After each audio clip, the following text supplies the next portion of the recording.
Okay, let's just dive right into this. Welcome to today's explainer. We've got a really powerful, super focused breakdown for you today about how to transform the way you handle your inbox and honestly, finally get your attention back.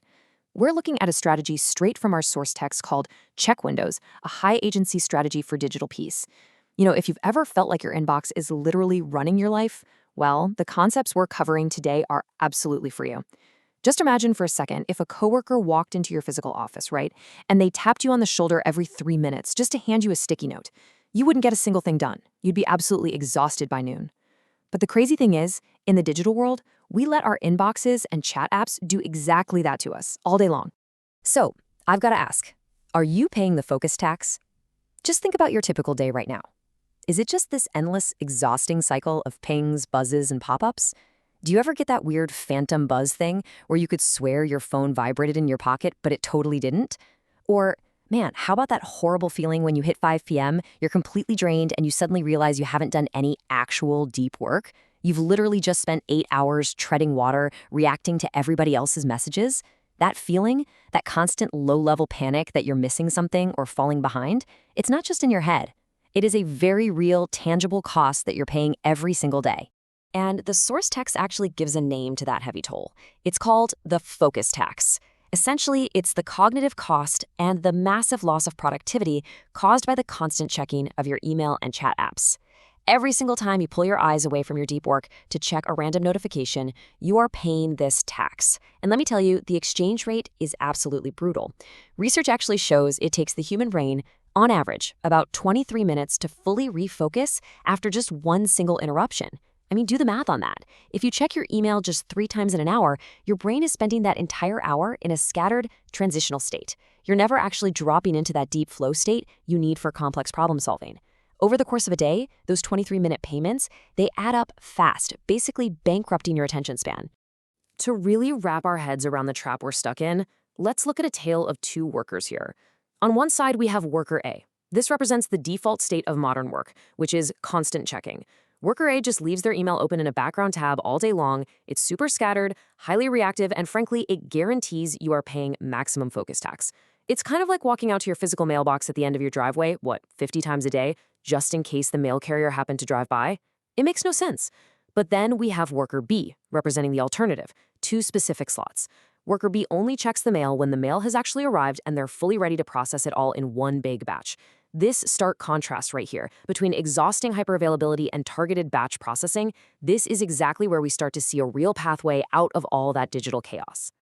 Which brings us to section 1, the solution. Check Windows.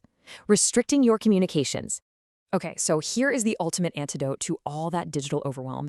The idea itself is radically simple, but it is profoundly effective. Step 1, slot 1. Step 2, slot 2. That's it. You are actively restricting your email and your chat apps to exactly 2 dedicated slots during your entire day. We're not talking 3, not 10, and definitely not constantly swiping down to refresh on your phone. Just 2 specific slots. So for example, you might schedule slot 1 for, say, 11 a.m., right after you've already knocked out a solid block of uninterrupted morning deep work. Then you might schedule slot 2 for 4 p.m., which gives you a chance to process the afternoon's communications and just cleanly wrap up your day. By intentionally batching your communication into just these 2 windows, you completely kill that focus tax. Now, I know what you're thinking. The immediate objection everyone has is, well, what if there's an emergency? And here's the absolute key distinction from the text. You have to separate synchronous communication from asynchronous communication. Look, if a server is literally on fire or a client is threatening to quit this exact second, okay, yeah, that's an emergency. That requires synchronous communication, like a phone call or somebody physically walking over to your desk. But email and team chat apps, those are designed to be asynchronous. Treating them like instant walkie-talkies is exactly what creates the overwhelm in the first place. When you enforce these 2 windows, you're actually retraining yourself and your colleagues to treat email like the non-urgent tool it was always meant to be. Moving into section 2, a high agency mindset, taking back control of your time. To actually pull this off, we really have to look at the psychology behind it, because this is so much more than just a simple calendar hack. Having high agency means you recognize that you are the architect of your day, rather than just a passive victim of other people's urgent requests. And that brings us to arguably the most important takeaway from our source material. The quote goes, "You are not ignoring people, you are answering on a schedule." Let that sink in for a second. You are not ignoring people, you are answering on a schedule. This is basically your ultimate permission slip. So many of us feel this intense, almost irrational guilt when we don't reply to a message within like 3 minutes. But this quote reframes the whole thing. You are remaining perfectly professional, you're just doing it on a predetermined schedule that actually protects your focus. Now, of course, applying this high agency mindset is going to introduce a little bit of friction at first. You might be worried about sounding, I don't know, aloof to your boss or your team. But the text gives us a great workaround to overcome that friction through proactive transparency. You can just set up a simple autoresponder that says something like, "Hi, to ensure I'm doing my best focused work for you today, I'm currently checking emails at 11 a.m. and 4 p.m. If this is truly urgent, please call my cell." Boom.